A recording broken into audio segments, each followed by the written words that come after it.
No, I think you're actually a man who wears different looks well.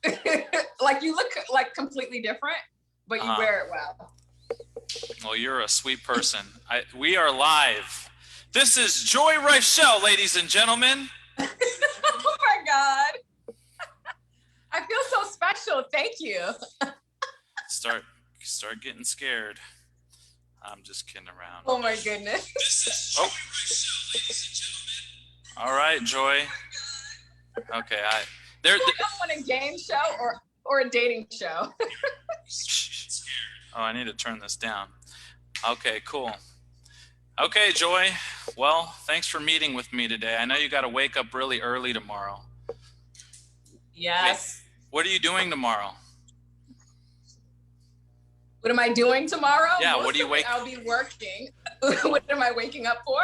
Yeah. I actually am. I have a client to train at 6 a.m. every day. So explain that to me. I'm at fitness training. So this is actually somebody I used to work with a long time ago when I was working under another company as a stretch and recovery trainer. So I actually stretch this person too.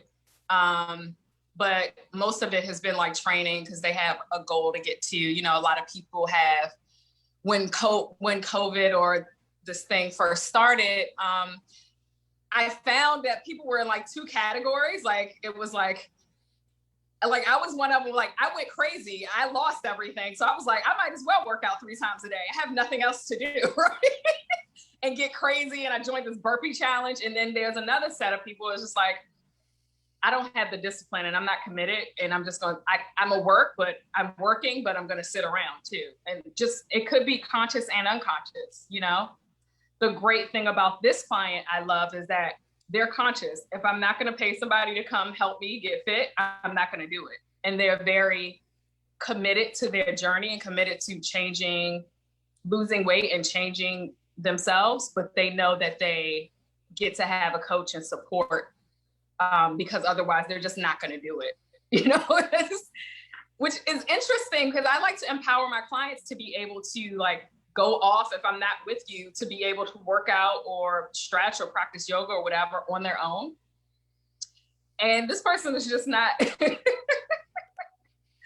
not like that. So it's interesting because they're in a 3-month program with me. So when I give them homework, I'm not like on them about it, but certain homework assignments I like am on them because I want to see where they are here and here around whatever I'm assigning them. So I'm committed to that. That's what I'm waking up for. And then because they have to, you know, they want to get their day, they want to get it started before work. Are you going to train them in person or is this virtual? Yes, I'm training them in person.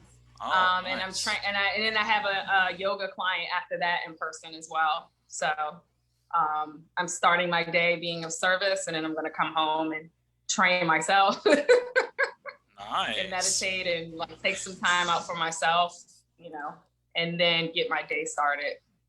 That's how that's kind of how I met you, training you virtually. Yeah. The student becomes the teacher. Which is awesome, right? Yeah. And Paul, I'm so grateful for you because you instilled so many things in me, and I feel like I would not be the woman I am today had I not met you that day. You are very and nice. This is the awesome thing about working with yourself and doing like personal development and just things within. When you go to like big events like that, you never know who you're gonna meet. You just gotta get to be open. Like it's not like that now, but you can still do the same thing online if you're in something online and really like connect with people. I thought about that the other day and I was just like, I am so grateful I met him. Wow, you are too sweet. Thank you. You are very nice. You know, I'm interested in what you're doing because you're doing something with men, kind of like focused around men. Did you develop that yourself, or is that something that somebody helped you come up with? I'm actually in a mastermind, so I have coaches as well. It's actually great question. It worked 2 parts. It worked in 2 parts because looking at my retention when I was just working, just being a yoga instructor privately, and a stretch and recovery trainer when I wasn't working for myself and I was at a stretch studio startup. My client retention was mostly men. Like most of my returning clients that always returned, always consistently renewed, bought packages, et cetera, were men. And before I met my coaches who I'm working with now, I remember I was on like a training like this with like the Budgetnista. I love her. And she was saying that she was talking about when she changed her business up. And she was like, sometimes you'll get clues if you look at the history of who you were serving when you didn't even realize it, right? Mm-hmm. So I looked at that, and that's kind of how I scaled down. And then my coach was behind me in scaling down too, because this coach she's a business coach, but she used to be a yoga instructor. So she specializes with working with coaches who are in the wellness and fitness industry, which I love. And she brings the yogic philosophy in. So we have a deep understanding of each other, and she has a deep understanding of her clientele, I think, because she comes from where we come from, her and her team. And she's done a few trainings on like the importance of niching down, especially when you're a yoga instructor, because you just want to give to everybody, right? Mm-hmm. It's a practice that's so healing. You're like, when you come out of teacher training, you're like, yes, I'm open. I want to give it to everybody, whoever's willing, right? Right. But I love like her teachings around it is like, sometimes when you want to help everybody, you can't help anybody. Sometimes actually great to scale down, especially now everyone's bringing their business online. You know exactly who you're talking to, and you get to attract those people and repel actually the people who you're not talking to, which is great. Because I feel like coming from an abundance mindset, I know those people that are not for me, somebody's going to show up and help them. So they're not like falling. I don't have to feel bad about it, because I used to feel bad about it when I couldn't help everybody. It's like a shame, guilt thing, because coming from my own like people pleasing and feeling abandoned by my father. And that's another reason why I decided to scale down to men, because of my strained relationship with my dad, and understanding and being on the end of being in a relationship, a disconnected one, with a man who hasn't worked on himself and hasn't done much transformation work after he got out of the Navy. And so I've had men in my life on two different ends of the spectrums.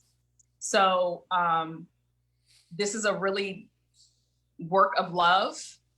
I'm seeing still a lot of men clients in person. And also looking at that, I usually attract like entrepreneurs, high-end executives, like CEOs, people who want to show up for their health, but they have such an abundant schedule. If they don't pay for the support and like really set it in their schedule and have someone help them, they're just like, they could be all over the place. I'm not saying every man entrepreneur or executive is like that, mm-hmm. but there are ones out there who want to change, but want that support as well.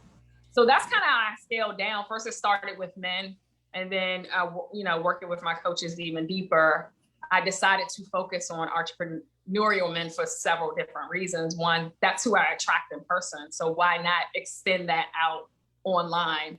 I'm an entrepreneur myself, so I feel like I have a deeper connection with that type of clientele, because I can kind of understand what they're going through, even though I'm not a man. And then I think a lot of people, because I'm so tiny, a lot of men, I think they are very attracted to the fact that I still can come with the feminine, but I still bring my masculine energy in. And they're usually surprised that I'm very strong, mm-hmm. especially if I'm working with them in person, like stretching them, assisted stretching, because you have to use your own body weight to like open someone up. So, yeah. You said a lot of things there that interest me. Yeah. One being. What was that?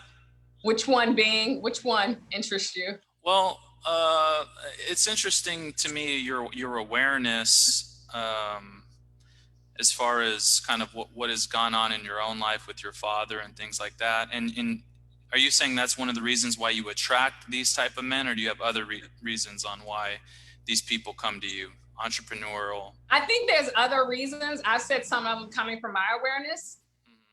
my strained relationship with my father is one reason why I've leaned into helping men this way, because my branding is coming from helping serving entrepreneurs to really show up and take abundant care of themselves, really like reclaiming their time, you know, reclaiming their energy, reclaiming their mindset around abundance. You do have enough time to take care of yourself. You know, I've definitely been a person creating and building a business who have burned themselves out because you just want to give so much to everybody else, but then you kind of can let your stuff fall by the wayside. And I think when you show up like that as a leader, you can't really give from an abundant place because you're depleted. So I think just in general, especially when it comes to like mindset and meditation work, where we're digging deeper into someone's consciousness and subconscious, that's where my passion comes in, of like standing for a man to open himself up in that way, or deepen his transformation in that way as well, not just the physical, because my father is the complete opposite of that. Explain to me this meditation work, and where did you, because you were like, when I met you, if I remember correctly, you were always into kind of like yoga and meditation. Because remember, part of like the training that I had, I don't know if you remember, but there was 3 kind of things. It was like meditation, prayer, visualization. Yes. Were you already familiar with that, or is this something that was kind of introduced to you at that time, or do you remember? I was already familiar with it, but it wasn't like something that was like solely like a priority incorporated in my life. Like before I met you guys and you guys took me on as a client, I had just returned back to the practice of yoga. And one thing going into the program with the program that you guys have built for me, I was also realizing, but felt very confused, why that particular practice was hitting me in a deeper spiritual way. I didn't understand it, because a lot of times on the eastern side of the world, I just hadn't found the places that had taught the roots of yoga and how it's really a path to self-realization, and it works from the inside out, you know? So great question. I was just starting to scratch the surface, because I had started off in Bikram yoga in 2008. My friend Alicia was like, "Oh, I'm going to this Bikram yoga studio." I was like, "Okay, what's that?" She was like, "You know, you can go for a week for free."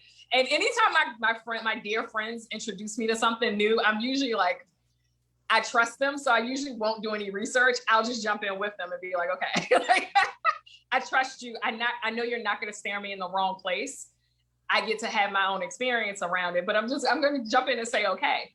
So one thing I loved about Bikram, even though I don't practice it anymore, is that it did allow me to challenge myself physically, but also focus in on it and connect, and really allow me to release my thoughts, but connect me to just being present about this practice and being in this room with all these people and like sweating. You know, I didn't have any other like thoughts. And it was great because at the time I needed that discipline. That type of style of yoga is great for like type A people, which I don't think I am, but I needed like a type A discipline to, I think, like stay with it. And then I left. So then when I met you guys, that was around 2014. I had just came back to practicing different styles of yoga within the last 2 or 3 years. But like I said, I had just started to meditate, maybe 10 minutes a day or 10 minutes here and there. It was kind of, it wasn't set, you know. You have a process. Just starting into that. Do you have a process that you go through when you meditate? Is it systematic? Like explain it to somebody who doesn't know. And before you explain it to somebody that doesn't know, tell me about that rock you have in your hand. This is a crystal. Tell me about it. Is golden pyrite. Uh-huh. This is great to help manifest money. Okay. Well, abundance, financial abundance specifically. So I carry a little piece in my wallet, and then I always have this on my desk. Nice. With me. And I think it's just beautiful. I like crystals that are raw, that are like not shaved down or anything. They're really like just cleaned off and raw. So that's why it looks so, the surface just looks very uneven, has a very beautiful texture. Yeah. Okay, cool. Okay, so now tell me about this this meditation. Like, how would you explain it to a client that has no idea what they're doing? I usually always explain it in very simple terms, since I work with entrepreneurs, because they usually need something tangible to hook into. Like, I'll bring in some of the esoteric spiritual language like later on, but I'm usually really clear, like, just sit with yourself, sit down in a comfortable position. You do not have to be on a yoga mat. That is not, like, even if you made that up, you can do it in a seat or on a sofa. But only thing I want you to do is focus on making sure your seat, like your glute muscles, are touching, is touching the seat evenly. If you are not crossing your legs, bring your knees into hip distance apart and bring your feet parallel so that you can feel really grounded, so you can feel the support of the floor and the earth. And then as you're, grounding yourself in your seat, lifting up, because not everybody has great posture. And so I'll say, like, lift up, try to bring your spine to neutral, no rolling, like really open your shoulders and allow them to be in alignment with your hips, and I'll also cue, like, make sure there's space between your earlobes and your shoulders, because some people are like this, so really drop your shoulders down, drop your shoulder blades a bit, make sure there's space between earlobes and your shoulders. And also I'll cue to make sure every muscle in your face is softened, and then I usually do use the Sanskrit word for hand gesture, mudra, because that means hand gesture. And I'll just be like, bring your hands to any mudra, or bring your hands in a comfortable position, wherever they feel most comfortable. That can be palms facing up, palms facing down, one palm stacked upon each other, which is a more Buddhist style mudra. And then when I really set them up, then I'm just like, all you have to do is just focus on your breath. Meaning, even if you have to make your breath audible, breathing in through your nostrils, see if you can really close your mouth, and exhaling through your nostrils, because one, that's going to start to soften your muscle tissues and also calm your nervous system, as opposed to breathing out of your mouth. Really relax your jaws, let your tongue come down to the bottom of your mouth, and just breathe. And then I also say, you're going to have thoughts. They're going to come in. That's normal for anybody's process when they're first starting out. When you have those thoughts, though, see if you can come back to focusing on your breath, even if you have to breathe a little bit more, breathe a bit deeper so it's audible, so that you can hear your breath, to focus. And then sometimes if I with them, I'll cue, like, when I was practicing Vipassana meditation, which is really a very deep practice. The first part they teach you in that practice, when you go to like a 10-day workshop of it, is they start you with focusing on your breath, but also, like, they'll cue you to, like, pay attention to your inhalations and exhalations, and then being on the top of your nose and you really feeling that breath literally right here in that area for you to concentrate. But I'll just say, start there, just like come back to focusing on your breath, because when you can hear yourself breathing, it instantly brings you back into the present moment. And that's how I cue it. And usually, depending on if they have a meditation practice or not, I'll just say, start for a minute. That's actually how I started, honestly. When I started in 2013, I could only sit for a minute because my thoughts were constantly non-stopping, and I had worked on a lot in here, so I couldn't even sit with myself to face myself. So I'll say start for 1 to 3 minutes, or 3 to 5 minutes. And it's going to feel different every day, and it is going to be uncomfortable, but it's something that, it's like natural medicine. It's something that, specifically for the type of men that I help, I always tell them, it's something that can actually help you expand your time. You'll start the workday differently. Or if you have to do it between Zoom meetings, like, you could be under a lot of pressure and stress and anxiety, and it can wheel up your nervous system when you're in fight or flight. See if you can take a few moments just to, like, breathe and hear yourself breathe.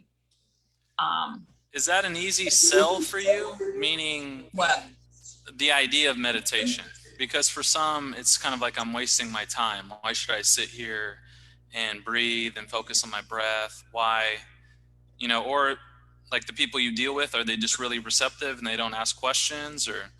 They're usually very open, but I always ask permission to, like, even though it's in the program that I have and it's usually somewhere I want to go to, when we're on a call together and when we're getting to know each other and I'm seeing where they're at and where they want to go, I usually ask them, are you open to meditation, practicing meditation? Do you know what it is? Like, have you practiced in the past? So I usually can really get a feel, and will you be, are you, this permission based always, obviously I want to bring it in and it's in the program, but if they say no, then I'm going to respect it because maybe they're just not ready for it or afraid of it. I'll still plant seeds here and there, but. And when you say it's in the program, is this curriculum that you made yourself or is this something that you adopted? Okay. It is. It's curriculum I made myself. So now what I'm in the process of is really bringing a program online. So I just launched this is my first paid challenge online for the men in the group. And I offer people I work with in person. And then I'm going to be rolling out, it's already created, but we'll see what happens. I still have to get people interested and to get people to, like me and feel comfortable and trust me to lead them to where they want to go. So I have the Empowered Man Wellness and Training Program, which is a 3-month group coaching online program. So that's what I'm looking forward to launching soon. So I just wrapped up the New Man Challenge, which was great. It was a 5-day challenge, all like transformational and self-care work. Congratulations, Joy. Thank Look at you. It was really fun. It was exhausting, but it was fun. And I feel like from my point of view, it actually put the stamp in my purpose again. Like, okay, obviously we had a lot of bumps along the way. And obviously, it was a very small group number of men that signed up, but I know where I can take it. And, I'm going to get some feedback from the men who were involved and who showed up and really make it better. But it just widened my vision and allowed me to really feel grounded in my vision again. Because sometimes you can get discouraged, I have. So it felt really great. It just realigned me with my purpose, I feel. Yeah. Nice. Hey, I have a question to shift gears, Joy, if you don't mind. What's up? I saw a picture of you with Paris Hilton. What's that about? Did you just run into her somewhere, or what's that? That was So great question. Wait, when I was working with you, yes, I was. So when I was working with you, I don't know if you remember this. I was a bartender and a waitress. So I was working at nightlife for a very long time. Mm-hmm. So that was kind of like that time. That was just recently. That was in like 2018 when we took that picture. But at that time, I was working for on an app called Roxy, and they were launching. They're like a startup, but they were like the Uber of. I don't know. It's like all these apps coming out. But one thing I loved about them, they really focused on the clientele who wanted to do private events in their homes. When you say them, who's them? The creators of this app that I was on. Roxy. Yes. Do you know that's the name of my cat?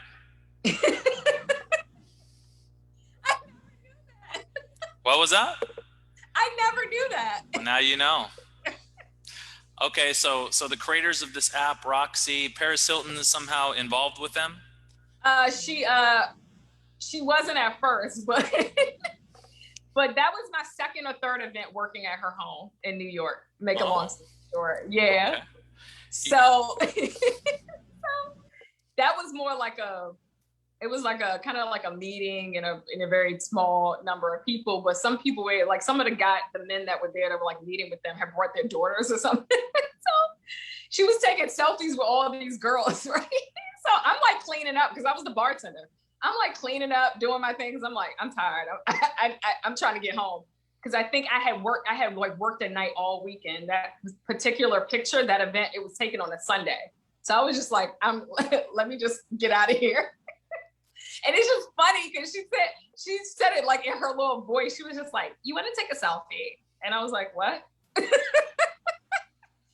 was like, "Excuse me?" And she was like, "You want to take a selfie?" And I was like, "Okay." It's just like a weird moment in time because everybody else had asked her, right? And they were like so excited. And I was like, I know all these people are gonna go post this right away, right? And I'm just there like the bartender. But she's very sweet, and I love her energy. And actually, before then, I had never took a selfie, and she taught me a few things. What'd she teach you? She taught me how to take a selfie. How do you do it? Like, she had like a whole ring light, a whole setup. Oh, okay. But it's all about the angles. Which I'm sure everybody knows now. It's all about the angles where you're taking it from, right? Uh-huh. And it's also, I didn't know this. I feel like a complete like 80-year-old when it comes to like my iPhone. She took my iPhone, so she's taking the pictures on my phone. She goes into the photo part, so she starts typing like tapping to like go in the filters. I didn't know you could like filter something before you take it. Oh, really? I didn't even know that. Really? So she was like looking for the right filter, and I'm like, what the fuck is she doing? Excuse my language. So I'm like mesmerized. It's like a whole science and formula to it that I clearly didn't know about, and maybe that's why I never took the selfie. But I wasn't into it, you know. So we had some fun. We actually have a lot of photos together. We stopped like a lot of stuff together. But I've only posted that one. I posted like one other time a long time ago on my stories on Instagram, but I've never like publicly posted it somewhere. Nice. Now you're a pro. It's funny. Yeah, it's funny to go back to moments in time like that where you're like, oh, you know. You know, one time I went to New York, and that's where she's at, right? You're in New York? She's back and forth between. No, I'm talking about you. Oh, me? Yeah. I'm in Jersey. Oh, okay. But I live close to New York. Oh, okay. Well, one time I went down there and I went into some clothing place, and I told one of my friends, I was like, "Hey, that guy looks like Kanye West," and it was really him.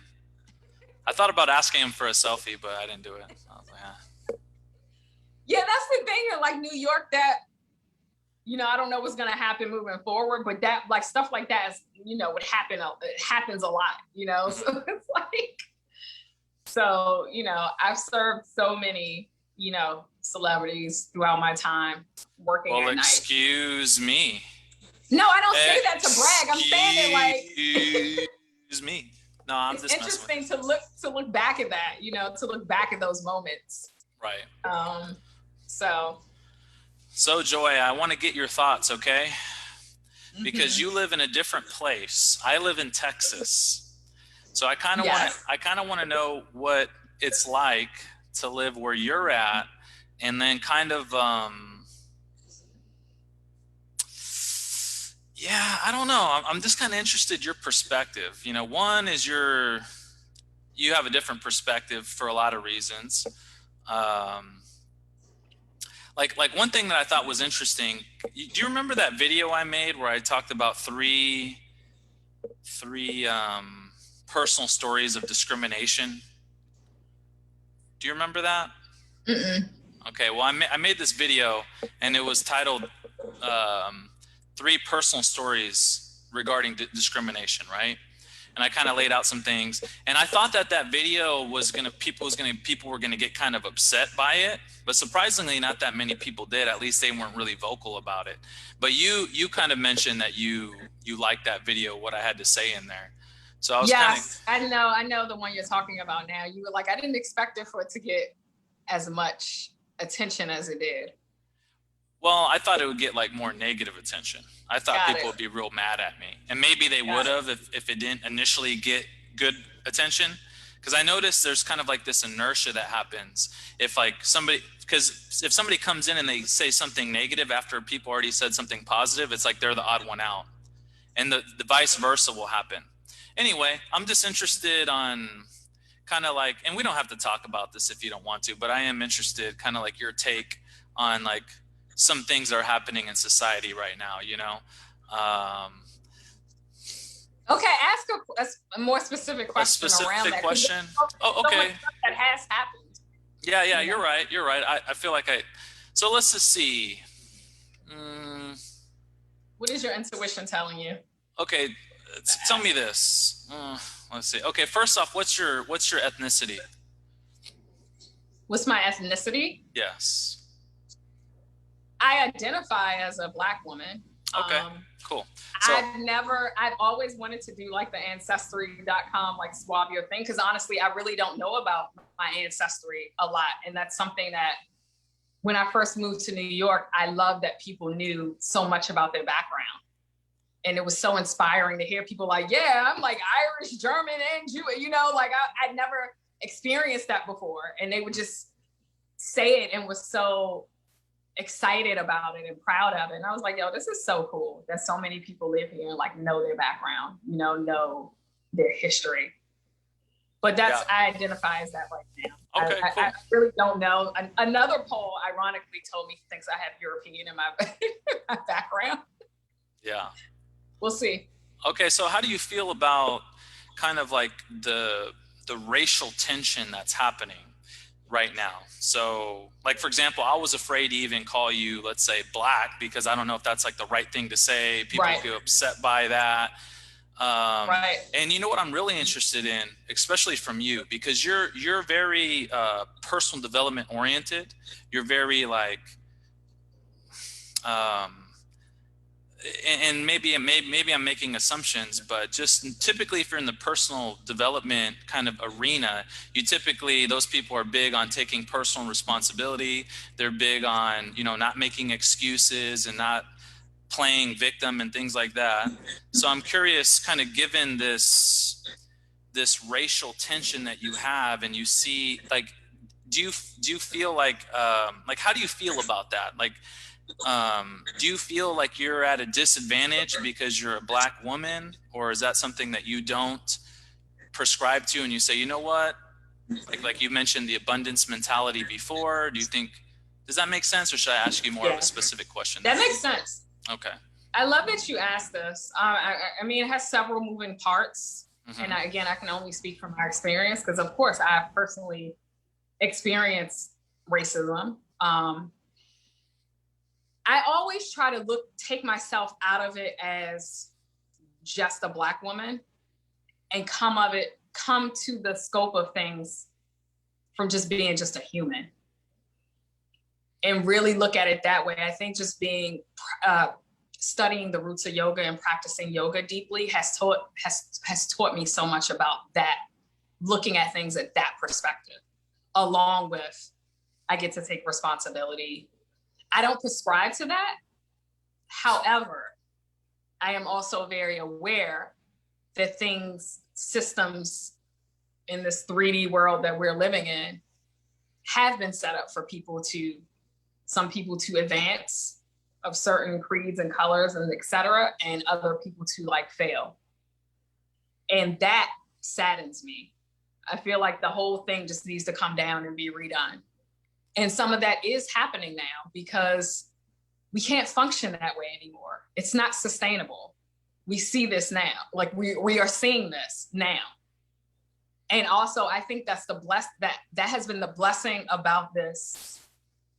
If you want to like swerve into the pandemic a little bit, it forced people to really stop, because now we can't go to concerts. Nobody can go out to the club drinking. You can't do anything. So it was really in everybody's face, especially the people's face who like tried to bypass it or wasn't acknowledging, I'm going to say, like that these systems are set up like this for certain people to fail and be picked on and be dehumanized, et cetera, et cetera. And although I don't prescribe to, oh, well, I can't get a chance because I'm a Black woman and, you know, somebody of a different color is going to get a situation, I am very aware that systems have been set up to have us and other people of other colors, et cetera, or sex fail. I've always gone into things though in the back of my mind, since I am a woman of color, now I got to be 10 times better to maybe make somebody notice me. And that was very prevalent working in nightlife in New York City. You can ask any woman of color that worked at a good place where you can make some good money, high volume place. I've worked in several places where I was the only Black chick, and I knew that they did not hire people of color. Like one time I worked at this nightclub for a set of years, and my first night starting there, I was a bottle service waitress, and every waitress they had there for like years, I don't know how long, was like blonde and white, right? Let's keep it real, or Caucasian if you want to be political correct, but they were not my color. They only had one girl my first night who looked like she could have been mixed with, like one of her parents could have been a person of color and something else. But she was like out the door when I was coming in because she was like fed up with them.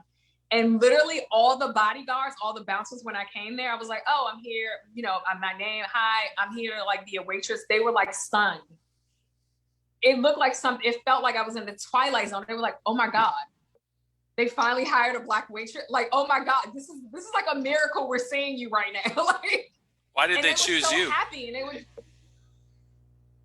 I knew one of the promoters that worked there. So I think I had like an in, and I asked him to help me get an interview there because I needed some of that type of experience on my resume to go other places. And I think that is really because I had like a bit of an inside connect that helped me. But I still had to like prove myself. So, no, I don't subscribe to that, but I'm very aware that there's things here. And also not talking about systems, people have been taught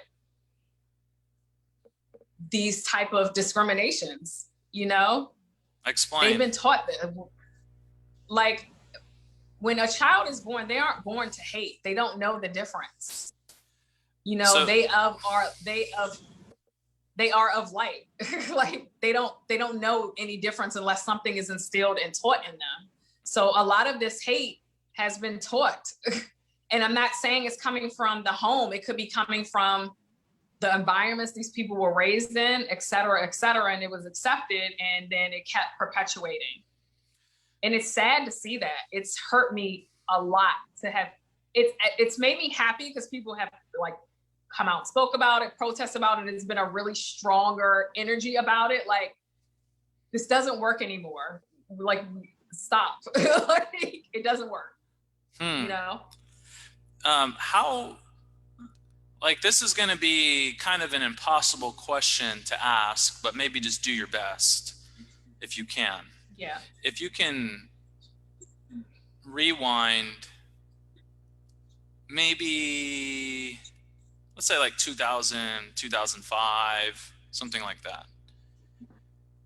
Can you remember kind of like your mentality at that time? Do you feel like you held the same belief systems as far as the system and the prevalence of, let's say, racism and the way that things are kind of stacked against, let's say, women and things like that?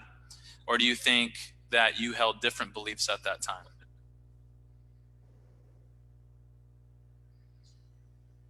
That's a good question.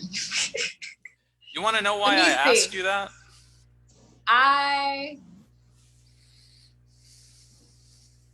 Yes, but I'm going to answer it first. Sure. I feel like I had an awareness, not as much as an awareness as I had before, but I knew, like I knew. Being raised in Maryland, I knew, like, I've been in the car with other men who are my color. That's like, they just got stopped for no reason. Like, I'm in the car with them, like, so of course, like, I knew. I don't think I would be able to speak about it. I don't know if I would have been able to express myself around it because one, maybe I was scared. One, I don't know. I definitely would have been scared what people would have thought about my views and speaking my truth. And also maybe a little bit about like, who could I express this to where they would, even if they didn't agree with me, where they would understand. And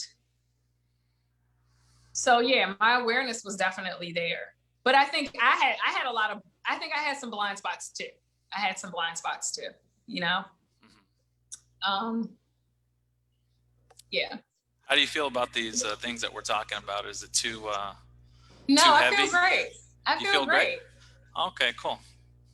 I think it's only heavy if that's the energy you're bringing to it. Of course, it's serious. These are serious topics, but it doesn't have to be so heavy like, oh, woe is me, and like we're going to make the whole audience sad. You know? Yeah. So I want to give you a story, and I want to kind of get your thoughts on this. That this is something that I've never shared before, at least not publicly. So one thing that I really like to do is I like to do surveys. You know, so you might have seen a few surveys I do on Facebook, and the ones that I do on Facebook, to me, I don't really like them so much because other people can see kind of how other people are responding, and that kind of skews everything. But what I love doing is I just love going to people and asking them questions and kind of getting their responses, and I take mental inventory, and it kind of gives me an idea of how people are thinking. And so I remember this was like right when Obama was elected president. So I was like, whoa, dude, yeah, we have a black president, right? It's amazing.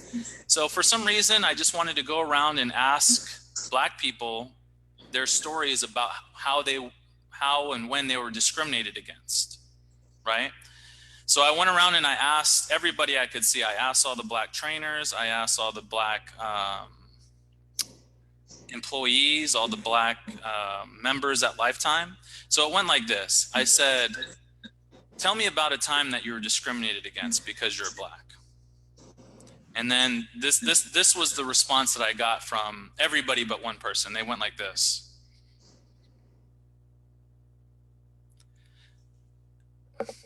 Nothing. And then I go, come on, there can't be nothing. There's got to be one time. Just give me one time that you were discriminated against. And they kind of stopped and they said nothing. And I said, no, really? Nothing? I mean, nothing? And like the first time that happened, I was just like, that's a one-off, you know? So I went and I asked somebody else, same thing. Asked somebody else, same thing. And I remember I asked about 50 people all together. And this was over the course of, I want to say it's maybe about 3 days. And I remember looking up at the light and I could see the sun coming in.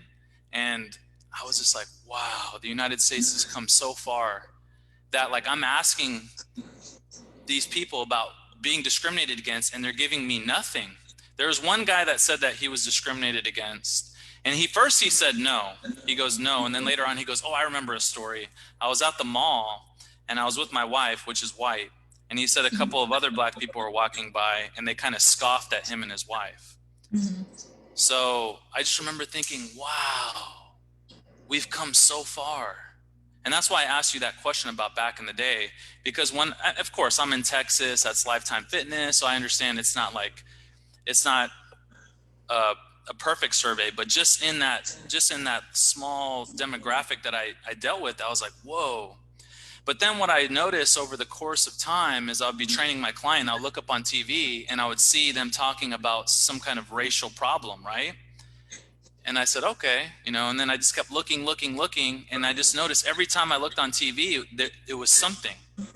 So then I started noticing people's feelings started to change. And I'm just giving you, this was kind of my perspective. So I'm interested kind of what you see. So then I was just like, why do they keep talking about that over and over and over and over and over again on TV, just constantly, And then I started seeing tension started to happen. I started to notice like people started looking for it, like, oh, it's because of this, it's because of that. All of a sudden it was like whites against blacks and kind of thing. So then I decided to do another survey and I asked some of the same black people, but now all of a sudden they had stories, you know what I mean? When I think it was maybe about 5 years went by. I forgot, it was like 5, maybe 7 years. But then the whole energy changed. Now all of a sudden I talk to somebody and they go, yeah, I talked to, I'm just giving you one specific example, but one guy was like, everybody's racist. every employee I've ever had, they're against me because I'm black, and this is something that I have to overcome.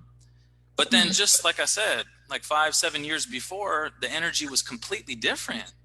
So, and I'm not saying it doesn't exist. I'm just saying I just noticed that transformation, that happened. So I'm curious what your thoughts are uh, on that. I'm thinking maybe because you said that it was in you, but you said you were kind of afraid to speak out. So do you think maybe some of that is that people had it in them, but they just didn't feel comfortable talking about it? Or do you think maybe because you're seeing it all the time, it's kind of like adding kind of fuel to the fire? Or kind of, what do you think? What do you make out of what I just said? I think it's both. Well, one, if you're watching the news, one, they're not telling the truth. That's just my view on it. And two, they're always going to infuse fear in the collective consciousness to rile us up.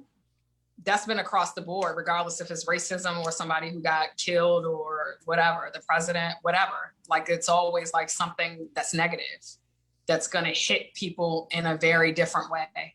Why do you think that? Why do you think that is? Why do I think what is? Why do you think the media is that way? To keep us in this cycle, to keep us in this cycle of separation. Why would that be like an objective? Why would that be an objective? Yeah, just curious. Why do you think that? Why would they want to keep us this way? You don't have to have the answers, obviously. Just curious. I feel like there's a few different reasons. Mm-hmm.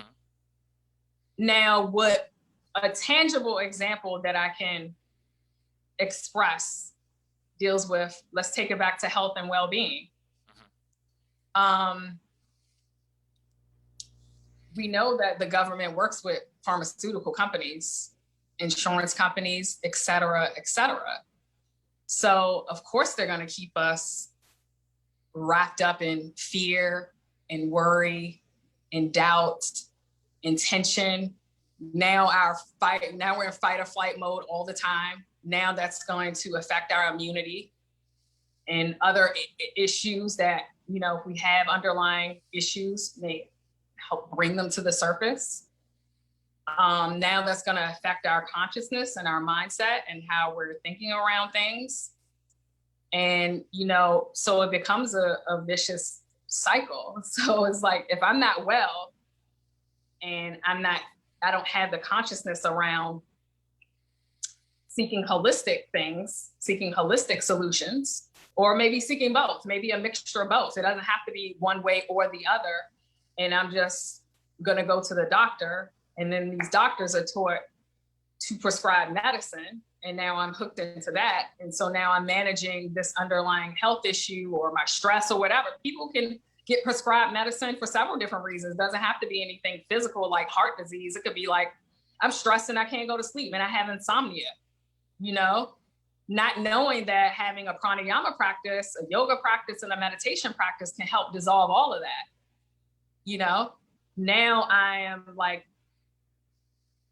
constantly seeking my doctor to give me pills to help me sleep better, but now it's giving me side effects. And now I'm wrapped up in that. And then I'm going to wake up and watch the news. So now I'm going to continue to not be well.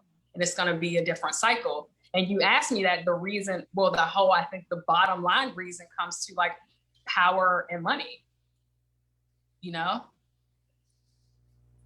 The underlying reason comes from power and money and not caring about humans, mm-hmm. Not caring. So of course, I feel like the media is going to help perpetuate that in the collective and keep us separated. Because when people are separated and they're in fear and they're in worry and they're in doubt, they can easily be controlled. As opposed to, let me think for myself. Wait a minute, let me turn the news off. This doesn't even feel right. This doesn't even feel good in my insides. Like something's telling me, even if you don't use those spiritual words, something's telling me your gut is scientifically connected to your brain. There's scientific studies. Your gut is your second brain. Your gut is your intuition. Like it's, they're numbing us in so many different ways. So of course people are going to be like, a mess. Yeah, I'm with you. I'm with you on a lot of that. I definitely notice this kind of segregation. Everything is about, you know, like you're black, I'm brown, you're a woman, I'm a guy. It's like, but you know, like that's why I use the word ethnicity and not race, because we're all part Yeah, of the human race. You know, absolutely. we're all just humans. But like everything is kind of compartmentalized. Like I Yeah, just watched the video, and I think people are doing, of course, they're doing all of this. It's out of good intentions. yeah. But like for example, I just watched a video where they went to all these different universities and they're asking these kids. They said, "Hey, should black people have separate dormitories?" And they're like, "Yeah, yeah, they should definitely have separate dormitories." And then they said, "You know, should they have separate graduations?" You know, and they're all on board about separating. But then when they actually ask black people, they're like, "Why would you do that?" You know what I mean? So it's like the people, for the most part, that aren't black, that are kind of like pushing to try to make things better, are actually enacting the very things that are separating. Do you see what I Right. mean? Yes. So I'm curious, have you kind of experienced any of that? Or like, I guess maybe a better question is, I'm thinking I would rather, like, so you know that my dad's from Iran, right? I don't Yes. identify as like a Persian. I just think I'm kind of like a mutt. I'm like half Persian, half white. Okay. And part of me kind of wishes I wasn't half white, because I feel like a lot of things that I say can just be chalked up because I'm half white. Well, you're just a white guy. You know what I mean? When I feel I would think these things anyway, you know? Right. Where am I going with this? But you know, we can't control people's response. That's So true. That's true. it's part of your purpose to be this mix. Yeah. You know? Darn it. I forgot what I was going to say, Joy. Sorry. Whatever it was really awesome. Okay, go back. So see if you can go back. Your dad's from Iran. You're Oh, mixed. okay. Okay. I You're remember watching now. the video. Okay. Okay. Yeah. Thank you. Okay. So let's just say that let's just say I'm Persian. Let's just say, Yeah. right? And then I'm watching TV and they're constantly talking about Persians this and Persian that and discrimination and this and this. And like everyone's tiptoeing around Persians. And it's like I walk into a room and like you have to be careful about how you refer to me. And I would like personally, and this is kind of maybe like I don't know if it's a loaded question or concept, but I would just rather not be in that. I would rather just people not look at me that way. It's like, hey, you can joke around with me. You can, it's okay. Call me Persian, call me this, call me that. You can joke, you can make fun of me. It's all right. I'm just kind of wondering what it feels like to be you, because I'm kind of wondering if you sense that people are kind of walking on eggshells around you in a way, because it's like, well, I can't say that to Joy because then they're going to call me racist. Do you see what I mean? Yeah. Do you feel any of that? I know New Jersey is a different place. I don't feel that. Just because I have a like varied mixture of friends. But I love that you brought this up, because after like the George Floyd thing happened, my first challenge that I launched was an online meditation challenge with my friend Helen, who I love when we work together. One, we just work so well together, but two, we look completely different. You know, she's white woman, blonde, like, you know, she looks like she could come out of a magazine, like, right? But we work so well together. And I remember when that happened and everything was just so ramped up, you know?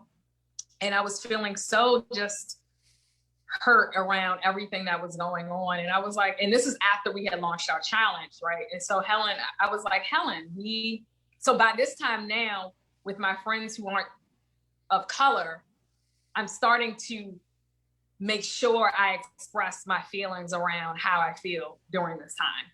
And they're starting to have open conversations with me that we never had before, but it was never a thing with us. So that's why we never had them. That's why they never came up. Not because it was like, oh, I'm Black and let me not talk about my issues was with her and she may be thinking the same thing. It was just like, it never came up because we never even thought about it. We never even looked at each other through color, right? Yeah. So so I'm like, Helen, let's do something. Let's collaborate again and let's put something out into the world that addresses this. And so we put out another meditation by the name of One. And so in the beginning of the meditation, I'm talking and she talks. And one thing she said in the meditation that blew me away, because I didn't even think about it. She was like, my friend Joy is a powerful woman of color. It's interesting that I'm saying this now. And she said something like that, but she was like, but I've never looked at her like that. Mm-hmm. It's like interesting that we're talking about this now, but I never even thought about it. I never even looked at her color. It wasn't even like a thought to me. Right. And I feel that same way about her. So when she said that in the meditation, I thought it was so beautiful that she was like, I know this is important and we've collaborated to talk about this and go and have you guided in this meditation. And it was really about being one, being human, being connected, all the things that yoga have taught, because she's a yoga instructor too, she's certified too. All the things that yoga has taught us about oneness, about being one, about respecting every living being on the earth. And so I've always looked at people that way. And I'm human. So obviously sometimes those thoughts are gonna come in, but I'm really being mindful and aware that let me not look at you through this lens, because at the end of the day, deep down, it doesn't matter. It really doesn't. It doesn't matter. No, I'm with you. Yeah, that's why I feel like we've actually regressed big time. Because like when I think back I think 10 years ago or whatever, maybe 15 years ago, 20 years ago, I feel like things were better. Maybe that's just my ignorance or whatever. But I think that most people looked at it, like, for example, she had to think about it. She's a powerful woman of color when she never looked at you that way. Now everyone's got these goggles on that's differentiating everyone according to groups. Yeah. Everything is like just so, and I don't feel like that lends to the cause. Yeah. But Paul, it was always there. It may have been not as prevalent in other places. It was always there. I'm telling you, it was always there. Now, though, obviously it is heightened and it's going to another extreme measure.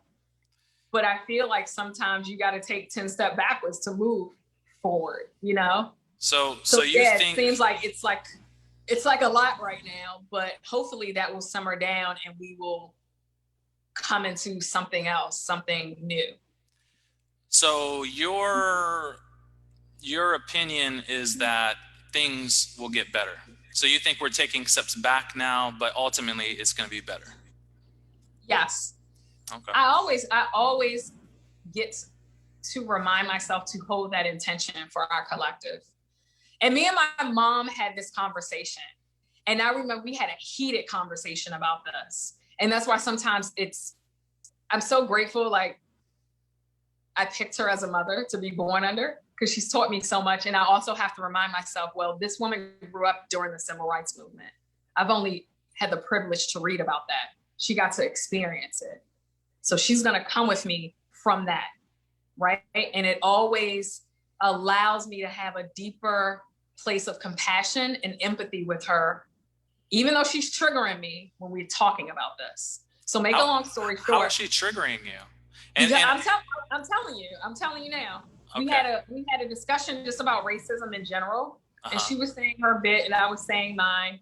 And she's basically like, racism is never, she's like a strong stand. Racism is never gonna end. It's just not. It's not, it's always gonna be here, blah, blah, blah. It's just, look at it. So it was triggering me. So then I was like, took a breath and I was like, you know what? I respect your views, but I don't agree with you. I am holding the intention, the strong intention that it is gonna end. It's gonna be obsolete. Now, here's the thing. I'm not attached to it, to me seeing it. I might not see it in my lifetime. I might be 90 and maybe it happens, or I might like leave and transition and it's still an issue. I say it, but I'm not attached to having to witness it and see it. I'm holding the space and the intention that it is gonna dissolve, but it might not be in my lifetime. And I'm okay with that. I'm okay with that. And as long as I get to walk this earth as an example of what that looks like, I've done my part. That's it. Congratulations. Hey, I know that you said you had to leave. It's 7:42. Yeah. It was a good chat, right? Absolutely. Now you're going to have to go off. Very healing. What was that? It was very healing in a lot of ways. So thank you. It was. Thank you. I'm glad we got to chat. All right, Joi, do you want to if there's anybody watching this, you want to let them know how they can maybe potentially reach out to you if they want to get some yoga down or some virtual training or something? Sure. Well, I'm mostly hanging out on Facebook and Instagram, so you can reach out to me on either platforms at Joi, Joi, Rychelle, Rychelle. My website is essentially connected.fit. So the new website actually just went live. So I'm very excited about that. And, that's where I'm at. Come see me, come DM me. I love these type of real, raw, vulnerable conversations. I think this is a way that allows us to see each other's humanness, So thank you, Paul, for having me. And I look forward to, catching up with you in private this week. All right, Joi. Thanks for being on. Get some sleep. Bye. Okay. Ciao.